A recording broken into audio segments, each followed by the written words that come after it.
Rena ran down the long hall of the space station with tears in her purple eyes and her 4 arms shaking with fear, while her bag bounced behind her and the sounds of 3 baby dragons laughing echoed from the room she just left where smoke still came out the door, and the smell of burned food filled the air, making everyone who walked by cover their nose and shake their head because they all knew what happened again.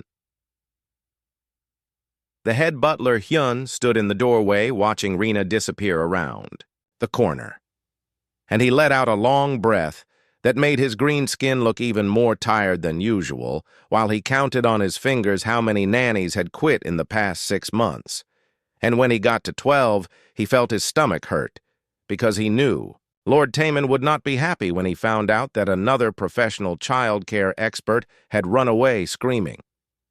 Inside the kitchen, 3 small dragons no bigger than house cats sat in the middle of the mess they had made, and their scales sparkled in the light from the windows that showed the stars outside, while Juno, the green one with emerald scales that shined like jewels, licked his tiny claws clean of the sweet paste they had used to glue all the cooking pots to the ceiling, and his golden eyes looked very pleased with himself.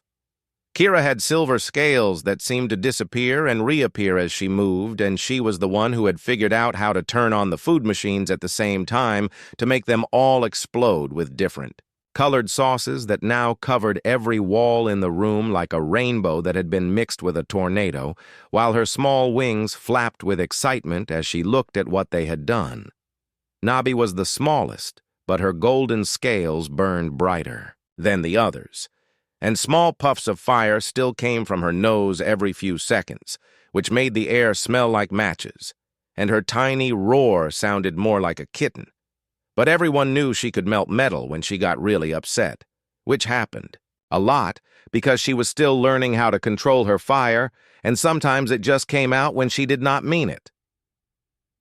Lord Taman walked into the kitchen, and his tall blue body seemed to fill the doorway while his long arms hung at his sides, and his face showed the kind of tired that comes from not sleeping for many nights, because every day brought a new problem with his 3 children who looked so cute and innocent when they slept, but turned into tiny monsters when they woke up. Lady Sora came behind him, and her red skin was darker than usual, which meant she was upset, and her 6 eyes looked at the mess, while her mind probably thought about all the important meetings she had to attend and all the other planets she needed to visit for her job, but could not go to, because they could not find anyone to watch their babies. Hyun cleared his throat and said in his quiet voice that maybe they should try a different kind of person this time, because all the professional nannies from the best schools in the galaxy had failed, and maybe someone without all the fancy training might see things in a new way that could work better with the dragons who seemed too smart for their own good down in the lower levels of the space station where the regular workers lived. Minji was cleaning windows and thinking about how she needed more money to pay for her small room and buy food because Earth had become a bad place to live, and she had spent all her savings to get a ride on a cargo ship to this station, where she hoped to find work and make a new life. She had been a teacher on Earth and loved working with children, but when the wars started and the cities became dangerous, she had to leave everything behind. And now she cleaned floors and washed dishes for aliens who barely noticed she existed while she tried to learn their language and understand their strange ways of doing things. When Hyun found her that day, she was scrubbing the floor of a hallway and did not see him coming because she was thinking about the letter from her sister back on Earth, who said things were getting worse and asked when Minji could send money to help the family buy medicine for their sick mother. Hyun looked at this small human with black hair tied back and clothes that were old but clean, and he thought about how desperate Lord Taman and Lady Sora had become, and how they had said they would try anything even if it seemed crazy because nothing else had worked. And the dragons were getting bigger and stronger every day. He told Minji about the job, and she looked up from her cleaning with surprise in her dark eyes, because she did not think anyone would offer her something better than scrubbing floors and When he said the pay would be 3 times what she made now, plus extra money for danger, she almost dropped her mop. Minji asked what made the job so dangerous, and Hyun explained about the 3 baby dragons and how they had made 12 professional nannies quit, and how they seemed to enjoy making adults run away, crying, and how no one could understand why such young creatures could be so difficult to handle. She thought about her empty room and her empty stomach and the money she needed to send home. And she thought about the children she used to teach who sometimes acted out when they were scared or lonely or did not understand what adults wanted from them. And she said yes before Hyun could change his mind. The next morning, Minji walked into the kitchen where the 3 dragons sat eating their breakfast, and they looked at her with interest because she was different from the other nannies who always came in with big bags full of tools and books and serious faces that showed they thought they were very important. Juno tilted his green head and made a small sound that was almost like a question, while Kira disappeared behind her silver scales and became nearly invisible as she studied this new human who seemed smaller and quieter than the others, and Nabi blew a tiny puff of fire that did not seem meant to hurt anyone, but more like she was saying hello in the only way she knew how. Minji sat down on the floor instead of standing over them like the other nannies did. And she said hello in a soft voice and asked if they were enjoying their food, and the dragons looked at each other with surprise because usually the new nannies started by telling them rules and trying to make them do things they did not want to do. That was when Juno got an idea and his eyes started to glow with mischief while he looked at his sisters, and they seemed to understand each other without words the way young creatures do. And Minji saw the look pass between them, but instead of getting scared like she probably should have, she smiled and said she wondered what they were thinking about with such serious faces. The first test came exactly 10 minutes after breakfast when Juno breathed fire on the anti-gravity paint, while Kira used her invisible scales to sneak behind Minji, and Nabi made her loudest roar to distract everyone, but instead of running away, screaming like all the other nannies, Minji clapped her hands and said what beautiful colors they made when the paint floated through the air like tiny rainbows. Kira became visible again because she was so surprised that someone liked their trick, and Juno stopped breathing fire because he did not know what to do when the adult did not get angry. And Nabi made a confused little chirp that sounded more like a question than a roar while they all stared at this strange human who was not acting the way adults were supposed to act. Minji asked if they could show her how they made the paint float and dance in the air because it looked like magic, and she had never seen anything so pretty. And the 3 dragons looked at each other with wide eyes because none of the other nannies had ever asked them to do their tricks again or said they were good at something. That afternoon, when the dragons usually took their nap time, which always turned into a battle with the previous nannies who tried to make them sleep when they were not tired, Minji did something different and sat on the floor with a book and started reading out loud in her soft voice about a place called Earth, where humans lived in houses made of wood and stone. The story was about a little girl who found a magic garden behind a wall, and the dragons had never heard anything like it, because all their books had pictures that moved and voices that talked, but this was just Minji's voice making pictures in there. Minds that were somehow better than any technology they had ever seen. Juno crept closer first, because he was always the bravest, and he curled up next to Minji's leg while she read about the secret garden and how the little girl made friends with a boy who knew how to talk to animals, and soon Kira appeared from her hiding place behind the couch and settled on Minji's other side. Nabi was the last to come because she was still not sure if this was some kind of trick, but when Minji's voice got excited talking about how the garden had flowers that bloomed in every color imaginable, Nabi could not resist, and she climbed into Minji's lap where she could feel the vibrations of the human's voice through her chest. By the time the story was over, all 3 dragons were asleep, and Minji sat very still, so she would not wake them, while she thought about how they reminded her of the children she used to teach, who acted out because they were bored or scared or just wanted someone to pay attention to them in a way that was not about rules and punishment. When Lord Taman and Lady Sora came home that evening, they expected to find chaos, and maybe another nanny running for the exit. But instead, they found Minji in the kitchen, making dinner while the three dragons helped by bringing her things and trying to copy what she was doing with their small claws. Juno was very carefully carrying spoons in his mouth and placing them on the table while Kira used her invisible ability to surprise Minji by appearing with napkins, and Nabi was practicing her fire control by lighting the candles with just a tiny puff that did not burn anything else.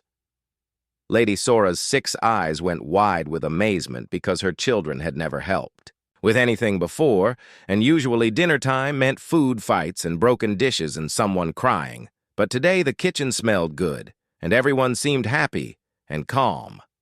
Lord Taman asked Minji how she had managed to get the dragons to cooperate, and she said she had not tried to make them cooperate, but had just asked if they wanted to help, and they seemed to like feeling useful, instead of always being told they were causing problems. That night when it was time for bed, the dragons did not run and hide like they usually did, but followed Minji to their room and climbed into their beds while she told them another story about Earth and a boy who could fly and had adventures with pirates and fairies. Kira fell asleep first because she felt safe enough to become completely visible and not worry about hiding, and Nabi curled up with her tail wrapped around her like a golden blanket, while tiny puffs of contented fire came from her nose, and Juno stayed awake the longest because he wanted to hear every word of the story, but even he could not fight sleep when Minji's voice grew softer and more soothing. The next morning brought the real test, when Lord Taman and Lady Sora had to leave for an important meeting on another planet, and all the previous nannies had said this was when the dragons became impossible because they did not like their parents going away.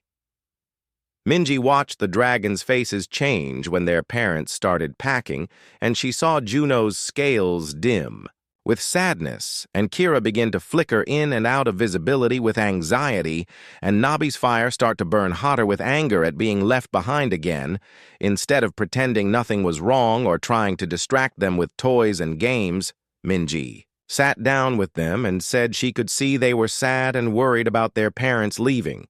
and that it was okay to feel that way, because she sometimes felt sad when people she cared about went away too.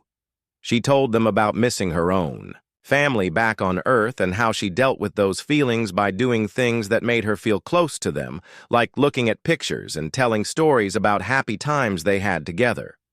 And she asked if the dragons wanted to make something special for their parents to find when they came home. Juno perked up first and asked what kind of special thing, and Minji suggested they could build a welcome home surprise, using blankets and pillows and anything else they could find to make the most amazing fort in the galaxy where their parents could rest and play when they returned. The idea caught fire in all 3 dragon minds, and soon they were racing around the house, gathering soft things and shiny things and anything that looked like it would make a good fort, while Minji helped them figure out how to use the zero-gravity areas to make their creation float and dance in ways that would be impossible on a planet.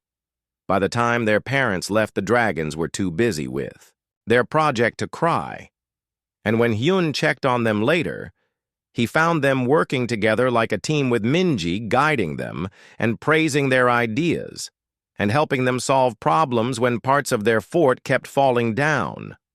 When Lord Taman and Lady Sora returned 3 days later, they found their children happy and healthy and excited to show off the magnificent blanket fort that filled the entire main room. And when they crawled inside, they found drawings the dragons had made of their family and a recording of them singing a song Minji had taught them about missing people and loving them even when they were far away. Everything changed on a Thursday when Lord Taman was hosting a big party for important business people from all over the galaxy, and the space station was full of aliens in fancy clothes who spoke in quiet voices about money and deals, while security guards in black uniforms watched every door and hallway. Minji was helping the dragons get ready for bed early because the party was loud, and they did not like strangers in their home, and she had learned that when they felt nervous, it was better to keep them calm with stories and quiet games instead of trying to make them act normal when nothing felt normal. Sunwoo arrived at the party with a smile that did not reach his eyes, and he shook hands with Lord Taman while his own security team spread out through the station and mixed with the regular guards, and nobody noticed that these new guards carried different weapons and had small devices attached to their ears. Juno was the first to sense something wrong because dragons could smell fear and lies better than most creatures, and he lifted his green head from his pillow where Minji was reading him a story about brave knights, and he made a low growling sound that meant Danger Kira's scales began to flicker rapidly between visible and invisible, which was what happened when she was very scared. And Nabi's fire started burning hotter than usual, and small flames appeared around her golden body, while she looked toward the door with wide, frightened eyes. Minji stopped, reading, and listened carefully because she had learned to trust the dragon's instincts, and she heard something that did not belong in the normal sounds of the station, and when the lights suddenly went out and emergency power kicked in, she knew they were in serious trouble. The bad men came through the door with weapons that shot blue light, and they expected to find 3 small dragons and 1 weak human, but they did not expect Minji to be ready for them or to have spent months learning how dragons thought and moved. She had already taught the dragons a game she called hide-and-seek warrior, where they practiced moving without being seen and using their natural abilities to confuse enemies, and now that game became real as Minji whispered quick instructions while the attackers tried to see in the dim emergency lighting. Juno understood first, and he breathed fire in a thin stream that did not hurt anyone but made a wall of smoke that filled the room and made it impossible for the bad men to see where anyone was, while Kira disappeared completely and used her invisible scales to move like a ghost through the confusion. Nabi was angry that strangers had scared her family, and her golden fire burned so bright that it blinded the attackers when they tried to look at her directly, and when they stumbled around trying to catch her, she was already somewhere else breathing fire on their equipment to make it stop working. Minji had grown up on Earth where humans had to be clever to survive, and she knew how to use simple things as weapons. So she threw cleaning supplies that made the floor slippery and used mirrors to reflect Nabi's fire and confuse the bad men about where the attacks were coming from. The dragons fought like they had been born for battle, and maybe they had, because their parents were important people who had enemies. But nobody had ever taught them how to be warriors, except through the games Minji played with them that helped them work. Together, like parts of one mind, Juno created smoke screens and used his fire to cut through the ropes the bad men brought to tie them up, while Kira scouted ahead and warned the others about where more attackers were coming from, and Nabi used her hottest flames to melt the locks on doors and create escape routes. But there were too many bad men, and they had better weapons and training, and soon Minji and the dragons were trapped in the main room with nowhere to run, and the leader of the attackers smiled an ugly smile and said they would come quietly or things would get much worse. That was when Minji remembered something her grandfather had told her about fighting when you were outnumbered, and she looked at the dragons and saw they were ready to follow her anywhere, and she made a decision that would either save them all or get them all captured. She told Juno to make the biggest smoke cloud he had ever made and fill the entire room while Kira used her invisible power to get to the control panel for the artificial gravity, and Nabi focused all her firepower on the main window that looked out at the stars. The plan worked better than Minji had hoped, because when Juno filled the room with thick smoke, the bad men could not see anything. And when Kira turned off the gravity, everyone started floating, which the dragons were used to, but the attackers were not.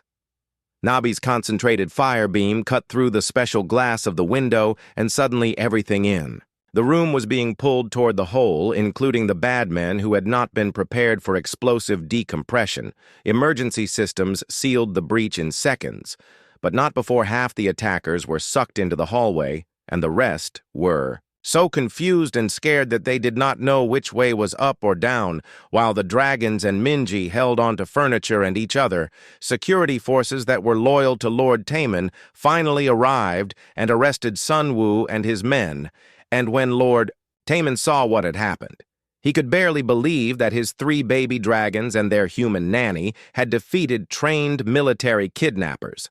Lady Sora cried when she saw her children were safe, and she held them close while they told her excitedly about how they had been brave and worked together, and how Minji had taught them that being small did not mean being helpless. The story of the battle spread quickly through the space station and then to other stations and planets because nobody could believe that baby dragons barely 6 months old had fought like professional soldiers and won against impossible odds. Reporters came from news organizations across the galaxy, and they all wanted to know how 3 tiny creatures had learned to fight so well. And everyone was amazed when they learned it was through games and stories that a human teacher had shared with them.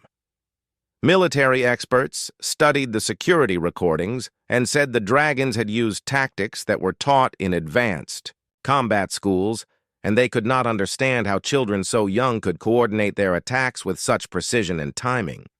But Minji knew the secret was not about fighting at all, but about trust and love, and the way children will do anything to protect the people who make them feel safe and understood and valued for who they really are, instead of who adults think they should be.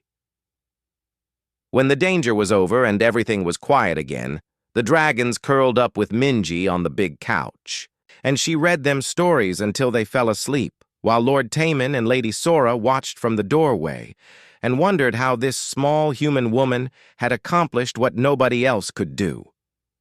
News of what happened spread faster than anyone expected, and within a week, reporters and scientists and child experts from dozens of different planets were asking to visit the space station to meet the 3 baby dragons who had fought like heroes and the human who had taught them doctor. Keela from the Galactic Child Development Institute arrived first with a team of researchers who had studied alien children for hundreds of years, and she expected to find some new kind of dragon superpower or advanced technology that explained how such young creatures could be so smart and brave. Instead, she found Minji sitting on the floor with the dragons while they built towers out of blocks and told stories about the towers being castles where friendly monsters lived, and she watched in amazement as Juno carefully placed each block while thinking about balance and engineering. Kira used her invisible abilities not to hide, but to surprise her siblings by appearing with the perfect block they needed for their design, and Nabi controlled her fire so precisely that she could warm their juice without burning anything else, and all 3 dragons worked together like they had been doing it their whole lives, Doctor. Keela had brought sophisticated testing equipment and computer programs designed to measure dragon intelligence and problem-solving skills, but when she tried to use them, the dragons became bored and restless and started acting like the difficult children everyone had heard about. Minji suggested that maybe the dragons would prefer to show what they could do through play instead of tests, and she started a game where they had to figure out how to get a toy from the top of a tall shelf without flying or climbing. The dragons immediately began working together with Juno, breathing controlled puffs of warm air to create updrafts, while Kira went invisible to scout the best approach, and Nabi used tiny, precise flames to heat the air in just the right spots to make the toy float down to them, Doctor. Keela realized she was watching problem-solving skills that were far beyond what any tests could measure, and she started taking notes about how the dragons communicated without words, and how they each contributed their special abilities to achieve a common goal. More experts arrived every day, and they all wanted to understand the secret of what Minji had done. But when they tried to copy her methods with other difficult alien children, the results were mixed because they focused on the techniques instead of the feelings behind them. Professor Yuki from the Advanced Learning Academy brought holographic educational programs that were supposed to be the best teaching tools in the galaxy, but the dragons ignored them and asked Minji to tell them more stories about Earth and the strange creatures called cats who purr when they are happy, Doctor. Bora, who specialized in behavioral modification, tried to study how Minji had changed the dragons from destructive troublemakers into cooperative family members, but she could not find any punishment or reward system or training program that explained the transformation. The answer was simpler and more complex than any of the experts expected, because Minji had not tried to change the dragons at all, but had instead accepted them exactly as they were, and helped them find positive ways to use their natural instincts and abilities. When Juno wanted to lead and be in charge, Minji gave him important jobs, like deciding which story to read or which game to play. And when Kira needed to hide and observe, Minji made that into a valuable skill by having her scout for the best places to build forts or find lost toys. Nabi's destructive fire became a tool for creation when Minji taught her to use it for cooking and art projects and lighting candles for their family dinners, and soon the little dragon was proud of her control instead of ashamed of her power. The experts filled notebooks with observations and theories, but they missed the most important part, which was the way Minji looked at the dragons with genuine love and respect, and how she listened to them even when they could not use words to explain what they were feeling. Lord Taman and Lady Sora watched the parade of experts with amusement and growing pride as they realized their children had become famous throughout the galaxy, not for being problems, but for being amazing examples of what young creatures could accomplish when they were understood and supported. Other wealthy families started asking if Minji could help with their own difficult children, and soon there were requests coming from planets across the galaxy, from parents who were desperate to find someone who could connect with their troublesome offspring. The governor of the Centauri system offered Minji a position as head of child development for his entire region, and the Queen of the Andromeda Republic wanted to hire her to establish new schools based on her methods. But Minji was not interested in fame or important positions because she had found something more valuable than money or status. And that was a family who loved her, and children who trusted her, and a life that felt meaningful in ways her old teaching job had never quite achieved. She did agree to train other caregivers who worked on the space station, and soon there were humans and aliens learning together about emotional intelligence and creative play, and the importance of seeing each child as a unique individual with special gifts. The three dragons became unofficial teachers too as they demonstrated their abilities, and showed visitors how cooperation and trust could accomplish things that force and punishment never could. Yun, the head butler, found himself busier than ever as he coordinated visits from researchers and arranged demonstrations of the new childcare methods that were spreading from their space station to other facilities across the galaxy. The kitchen where the dragons had once caused chaos became a laboratory where Minji and her students experimented with different approaches to helping children feel safe and valued and excited about learning.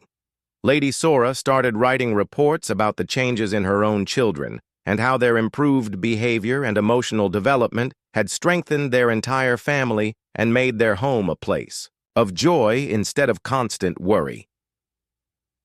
Lord Taman began funding research into human child care methods, and soon universities across the galaxy were offering courses in emotional intelligence and child-centered learning that had their roots in the simple games and stories Minji had shared with three mischievous baby dragons.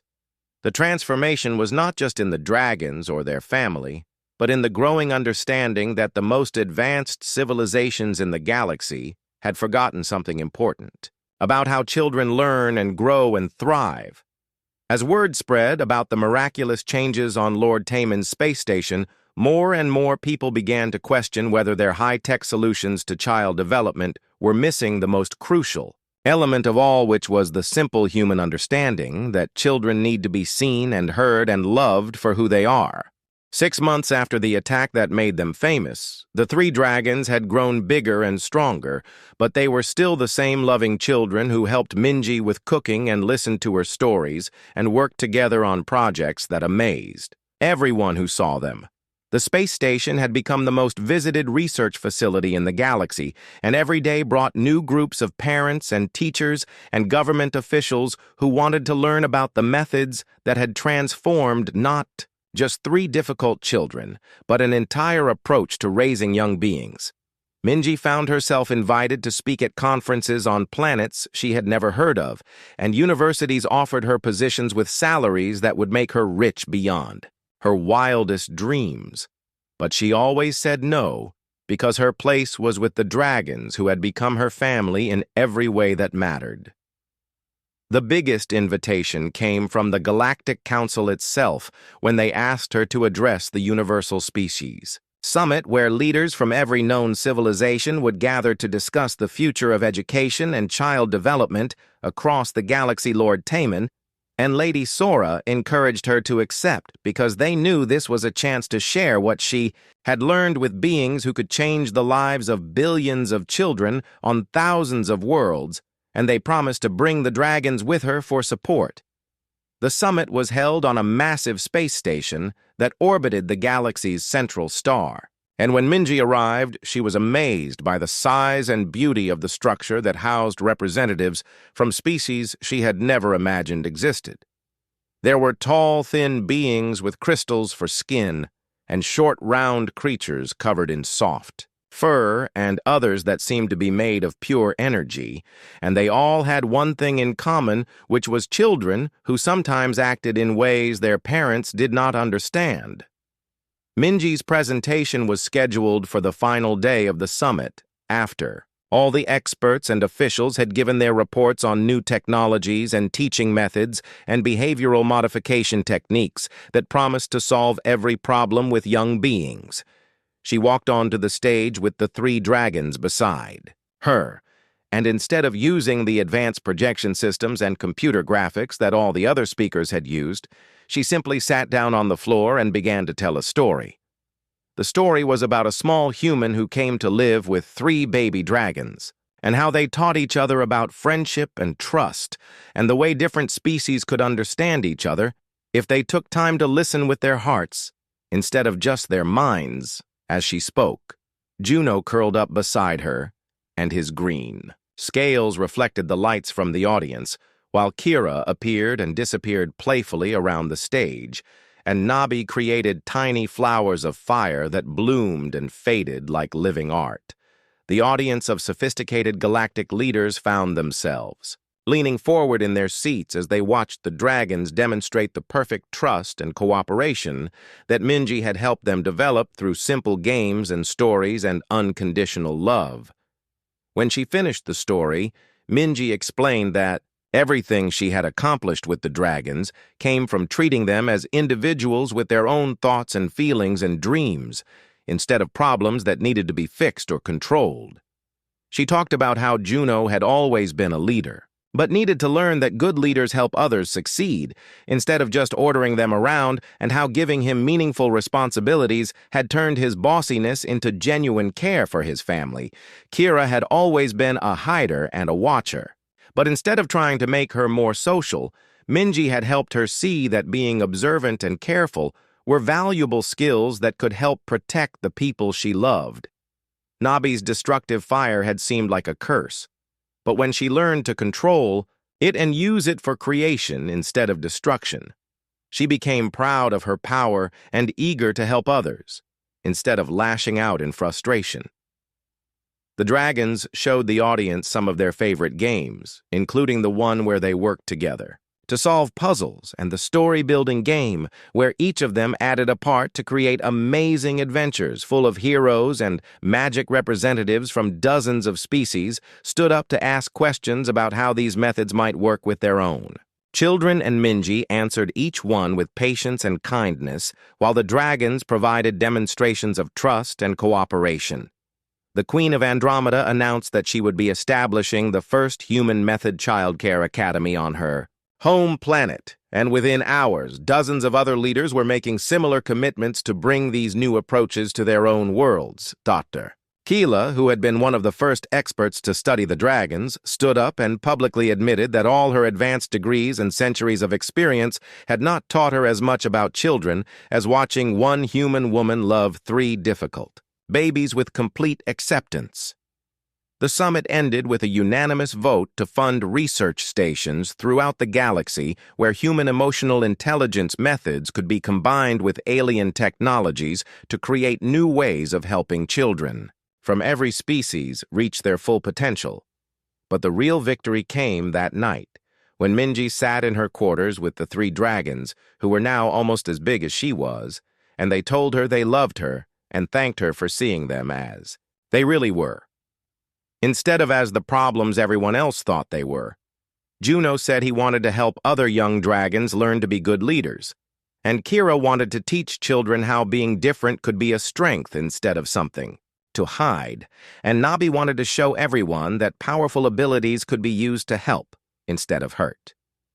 6 months later, the first Human Method Childcare Academy opened its doors to students from 12 different species, and Minji stood in the main classroom watching alien children play together and learn together while their parents observed through windows with tears of joy in their various kinds of eyes.